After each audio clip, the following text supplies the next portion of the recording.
Le Grand Matin Sud Radio, la vérité en face, Jean-François Aquili. Il est 9h32 sur l'antenne de Sud Radio. Si vous voulez intervenir, vous nous appelez comme d'habitude au 0826 300 300 pour le débat de la vérité en face. L'invité ce matin, bonjour à vous, Gilles William Goldnadel. Bonjour monsieur Aquili. Soyez le bienvenu sur cette antenne. Alors, avocat, essayiste, éditorialiste dans l'heure des pros. Vous êtes un pilier de cette émission à succès sur CNews. Auteur de Vol au-dessus d'un nid de cocu, publié chez Vaillard.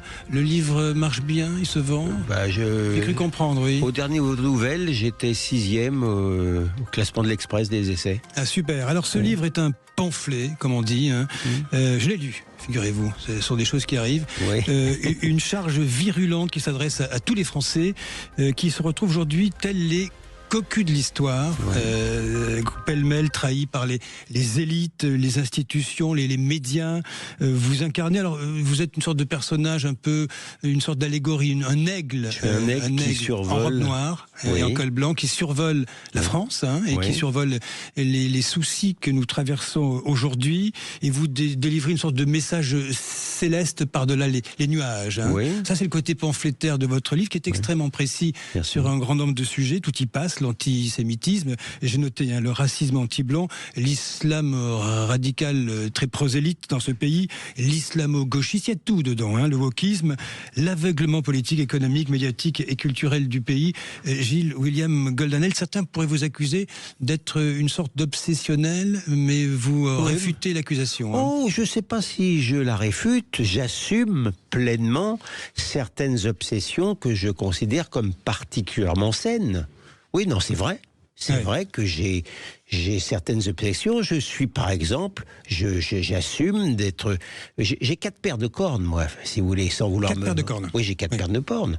J'ai les cornes du cocu français, qui souffre d'une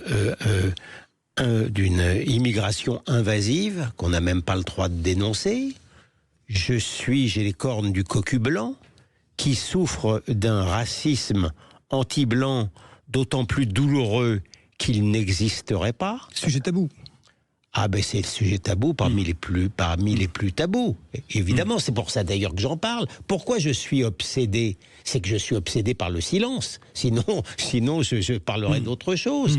Je suis également cocu de mon point de vue en tant qu'hétérosexuel, et a fortiori d'hétérosexuel blanc. Blanc et mâle. Oui, j'explique en tant que... toutes les tares. Ah bah oui, et sans vouloir me vanter, du cocu juif, qui alors effectivement a été assez cocufié ces 2 dernières années. Oui, grande part dans votre essai sur l'antisémitisme galopant que rencontre ce pays, pas seulement ce pays, c'est un phénomène mondial depuis le 7 octobre.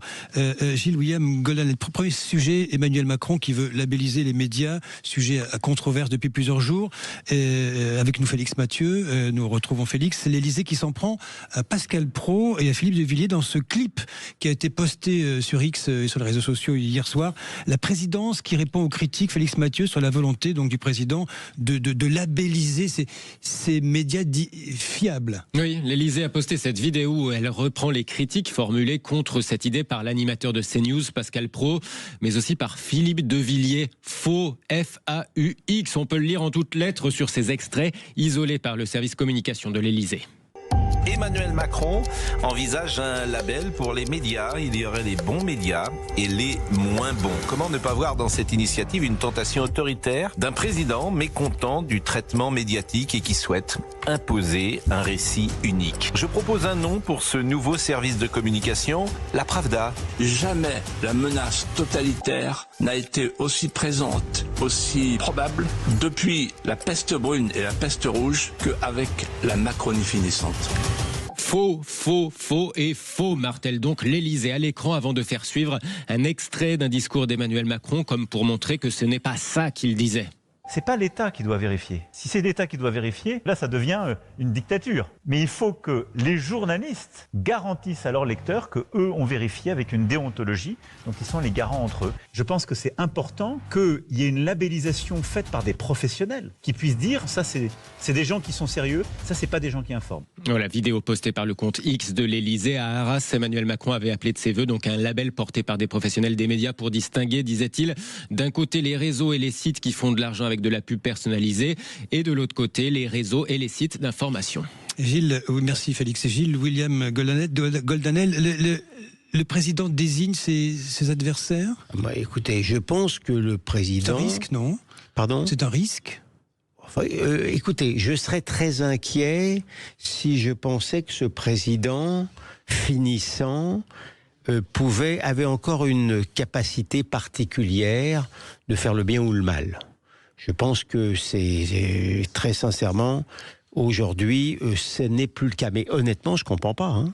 D'abord, il confond le commentaire et l'analyse qui ont été faits par Pro.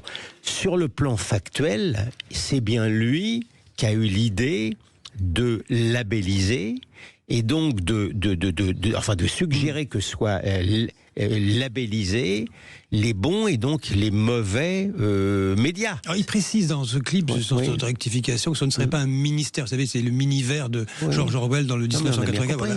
Bon, ce serait des journalistes qui, entre eux, décideraient qui est bien, qui est mal. Pardon, les journalistes ne se caractérisent pas tous par une objectivité et une honnêteté intellectuelle particulière. D'ailleurs, je fais un sort particulier à ce que j'appelle l'audiovisuel de service public, que je crois vous connaissez bien, dans mon ouvrage. Donc, pardon, on ne s'est pas trompé, on n'a pas raconté d'histoire, il a bien l'idée d'un label, alors on a bien compris que ce n'est pas lui qui donnera le label, mais il a suggéré Reporters sans frontières. Pardon, Reporters sans frontières, c'est présidé par un certain Pierre Aski, et j'ai montré qu'en mars 2018, celui-ci avait reconnu sur France Culture qu'il avait été payé par l'Open Society de George Soros pour surveiller le net. Mais j'ai pas envie d'être labellisé par Pierre Aski, moi. Hein. Vous voulez dire quoi ? Ce sont aux médias eux-mêmes de faire leur propre police, j'imagine, sachant aujourd'hui que l'opinion s'exprime hors médias et largement est sous pression avec l'immédiateté des réseaux sociaux. Je regarde les réseaux sociaux avec à la fois un œil sévère et un œil reconnaissant. Parce que s'il n'y avait pas eu les réseaux sociaux, Monsieur Achilli, ce que j'appelle les autorités d'occultation et qui sévissent principalement sur l'audiovisuel de service public, cacheraient encore tous les faits qui les gênent. Avec la fâcheuse sphère, vous ne pouvez plus cacher quoi que ce soit. Vous pouvez retarder un petit peu, mais c'est tout. Donc, pardon, je ne trouve pas ça totalement malsain, les réseaux sociaux. Non, c'est un mode d'expression direct. Hein, et puis, désormais, la consommation des médias se déporte de ce que nous sommes. Quand je dis nous, les médias dits traditionnels. Vous regardez les statistiques, les moins de 35 ans, on appelle ça les jeunes, ça va jusqu'à 35 ans, jeunes. Bon, ok. Et que 30% désormais s'informent ailleurs. C'est en route, c'est en marche cette histoire. Donc il y a quelque chose de l'ordre de la tentation du contrôle, vous dites, mais qui serait quand même vaine parce que personne ne peut contrôler ça. Oui, c'est une tentative assez désespérée. Elle n'en est pas moins un peu désespérante. Alors, dans le vol au-dessus d'un nid de cocus, j'ai noté... Il y a beaucoup de cocus dans cette histoire. Nous sommes nombreux, les cocus, là-dedans. Je vous cite, j'en ai pris un au hasard, enfin pas tout à fait, il y a le petit cocu de grande banlieue, vous dites, Gilles William Goldanel, un garagiste nommé Kevin Le Cornu. Vous dites, ça ne s'invente pas, sa vieille Clio diesel, c'est son gagne-pain, son lien avec le monde lointain. Mais l'écologie rouge le traite comme un paria, prend ton vélo facho, lui balance les bobos en pédalant sur des pistes cyclables impeccables, payées par ses impôts. Kevin Le Cornu, lui, habite à 30 bornes de son garage, et le dernier bus passe à 7h du soir, taxe sur l'essence qui flambe, c'est ce qui va nous arriver le 1er janvier prochain. Zone à faibles émissions qui l'exile des centres-villes, le beau cocu que voilà. vous décrivez en fait dans cet essai la réalité des gens. Ben oui. Ce qu'ils ressentent et ce qui ne change jamais. Hein. Ben oui, moi je me sens de vous à moi. Ces gens-là, je ne les vois pas tous les jours, hein. Mais je les imagine, je les rencontre parfois, et ils m'inspirent d'autant plus de sympathie que personne ne les plaint. Et ça, pour moi, c'est une des bases du cocufiage, si vous voulez. Donc oui, je suis en empathie avec ces cocus-là, y compris avec Nicolas Quipet. Oui, Nicolas Quipet qui est un personnage central également de votre essai. Qu'est-ce que vous dites aujourd'hui? Il y a ce sondage qui est sorti à la une de l'Opinion. La question qui a été posée par le Cevipof, c'était... Quel est le principal problème en France aujourd'hui? Très ouvert comme question, très ouverte. 2000 personnes consultées, gros panel, c'est-à-dire c'est du sérieux. Ce qui est venu, c'est ni le pouvoir d'achat, ni... c'est les politiques. Qu'est-ce que ça vous inspire ce matin, au travers de ce que vous... je vous avoue, je ne vous cache pas qu'en ce qui me concerne, aussi bien en tant que Français qu'en tant que Blanc, qu'en tant que Juif, mon problème que je ne cache pas, c'est quand même l'immigration invasive. Et l'avocat qui vous parle ne démentira pas non plus cette attestation de cocufiage. C'est quand même, pour moi, la question existentielle. D'autant plus existentielle qu'il est sulfureux de vouloir l'aborder. C'est la question des questions. Allez, nous allons l'aborder dans un court instant, nous sommes d'accord. Oui. Je vous ferai réagir aussi au propos de Laurent Nunez, le ministre de l'Intérieur, sur le port du voile pour les mineurs. À tout de suite, Gilles William Goldanel. On continue d'échanger sur ce vol au-dessus d'un nid de cocu paru chez Fayard. À tout de suite. Le Grand Matin Sud Radio, la vérité en face. Jean-François Akili. Et nous sommes en compagnie avec vous, Gilles William Goldanel, pour votre essai étonnant, un vol au-dessus d'un nid de cocu. Alors c'est pamphlétaire, c'est-à-dire c'est drôle, mais c'est extrêmement documenté, notamment sur la séquence qui dure trop longtemps et qui s'étend sur l'antisémitisme, et vous évoquez aussi une immigration débridée. Votre parole est libre là-dessus. Oui. Ah bon, oui. Écoutez, je n'ai pas le moindre complexe. Je n'ai rien à me reprocher. On m'a jamais reproché un point, une virgule ou un tréma. Je suis incapable d'essentialiser les gens. De toute manière, le voudrais-je que je ne le pourrais. Donc oui, l'antisémitisme, l'anti-israélisme obsessionnel, qui est une forme, un dérivé de l'antisémitisme, même si les types ne le comprennent pas. Mais avoir l'obsession de l'État juif matin, midi et soir, focaliser sur ce qui se passe en Palestine au détriment de ce qui peut se passer au Soudan et au Congo multiplié par 150, je sais bien ce que c'est que l'obsession du juif, si vous voulez. Donc il faut pas m'en compter. Et puis, évidemment, je ne me mouche pas du pied, donc j'explique la responsabilité de la France insoumise, que je considère comme un parti antisémite. J'explique la grande responsabilité de l'audiovisuel de service public, qui, par exemple, encore une fois, chaque jour que Dieu ou diable le fait, chaque matin, chaque après-midi, trouve le moyen, sous couvert d'une certaine défense civile de Gaza, de diffuser les bilans du Hamas sans le dire, sans dire que la défense civile, c'est le Hamas. J'affirme que c'est la première fois dans l'histoire de l'information que les informations d'une organisation classée terroriste soient utilisées aussi impunément et délibérément. Pas sûr que la labellisation des médias puisse mettre un terme à cette pratique. J'en doute profondément. Vous évoquez la France insoumise, Jean-Luc Mélenchon, qui est convoqué devant la commission d'enquête Les Républicains sur les liens supposés entre mouvements politiques et réseaux islamistes, qui ne sera pas présent aujourd'hui.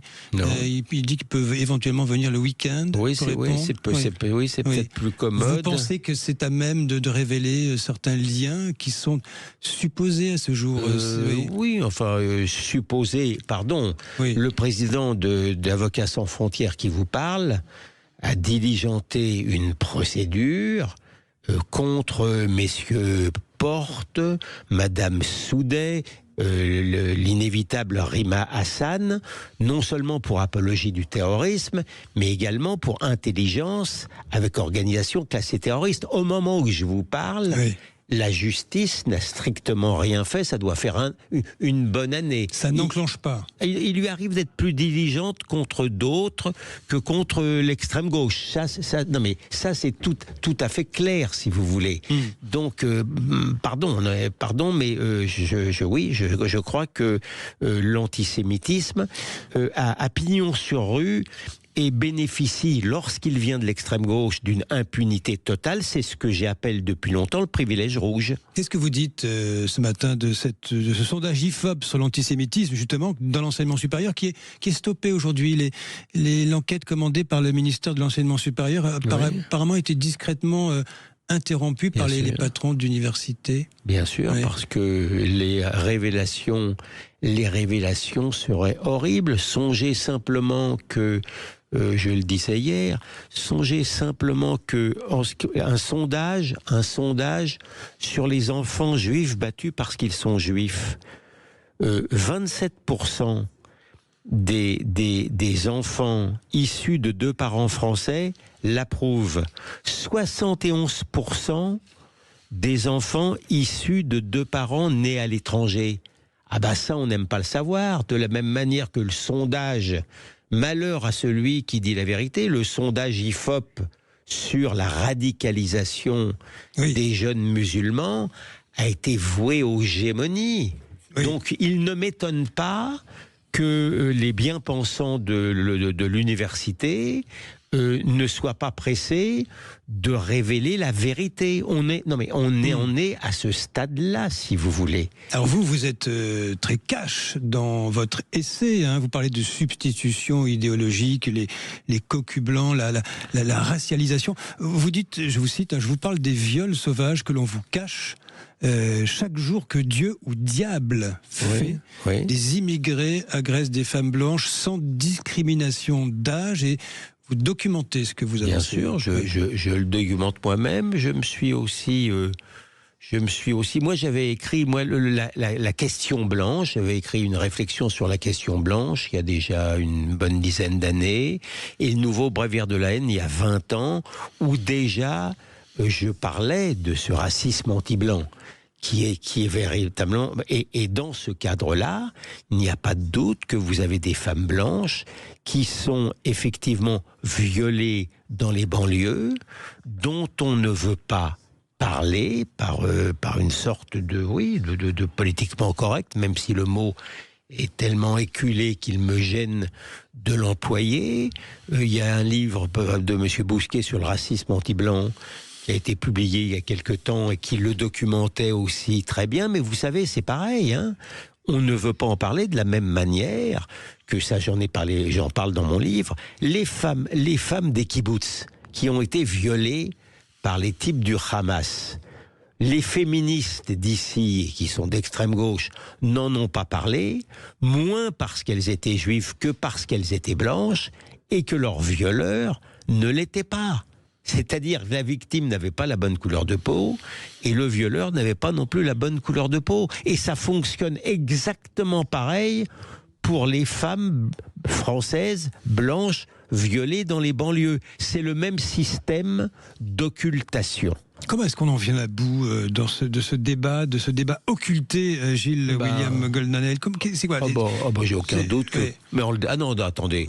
En le dénonçant, je peux vous dire que ce que je dis là, je ne l'aurais peut-être pas dit avec autant d'audience il y a 20 ans. La vérité quand même maintenant peut être dite. Elle peut être révélée. Je n'ai pas honte de dire que l'immigration doit être stoppée, que c'est une question existentielle. Et on ne me couvre. Je ne suis pas voué maintenant aux gémonies.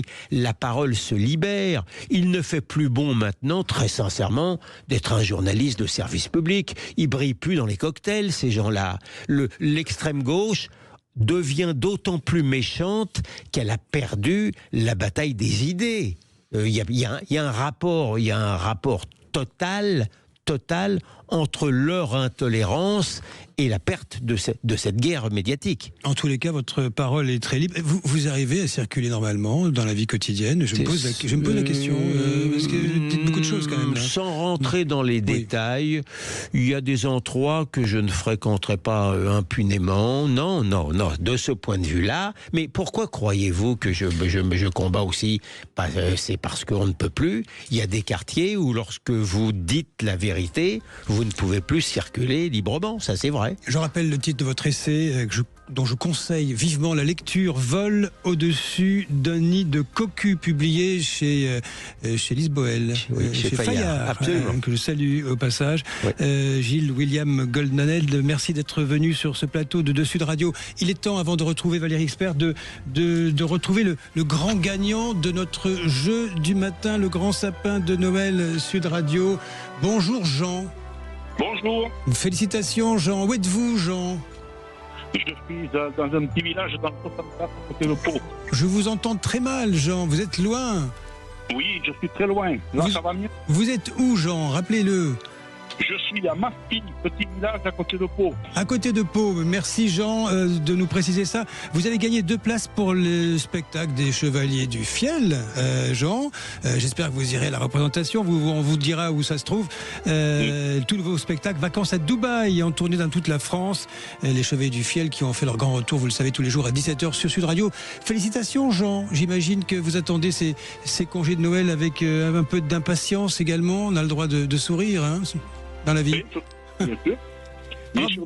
Bravo Jean, félicitations, vous avez bien fait de jouer. Allez, merci à vous. Le grand sapin de Noël, des cadeaux à gagner jusqu'au 25 décembre tous les jours sur l'antenne de Sud Radio. Bonjour Valérie Expert. Bonjour Jean-François Killy. Au menu de Mettez-vous d'accord. Bien écoutez, je ne vais pas vous surprendre en vous disant que nous allons revenir sur ce tweet surréaliste de l'Élysée hier à propos de la labellisation des médias.